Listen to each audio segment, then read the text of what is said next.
So it is 10 years, and there has been a lot of learning in the past 10 years. So you have seen number of articles being written, number of interviews being done on Lehman crisis and its impact. So I was in general curious to know as to what are the lessons, and I actually randomly selected 100 years ago what happened, and I found that there was a bank called Arbuthnot and Company which was based in Chennai, and they had operations in England, and that company went bankrupt.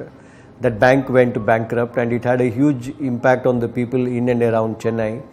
People lost their jobs, their savings, wedding plans got cancelled, education plans got cancelled, and what surprised me was that despite that knowledge, and despite the knowledge of many other banks going bankrupt, crisis like Lehman could happen. It just points out to the fact that the players are different in each era, and not necessarily we learn everything from history.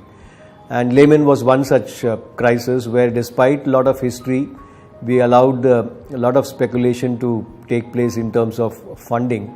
The difference between the earlier era and Lehman was really the reaction of the government. Historically, in many banks, when they go bankrupt, it is the owners of that bank and the creditors of that bank which get impacted.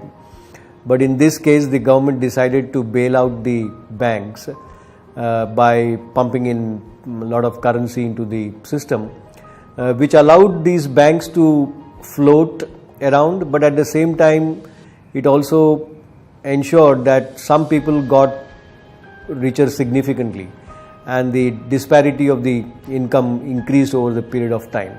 So my learning from this has been that you cannot be sure as to what is safe. You have to be cautious. You need to diversify your assets.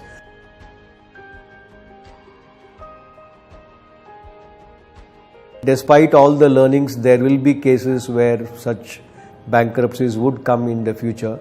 It is in our own interest that we do a careful study as to where we are investing, what kind of people are we investing with, which bank are we investing, are they the aggressive types or are they very conservative types. So basically you need to do a lot of homework before you put your money either with a bank or with a mutual fund in order to be safe.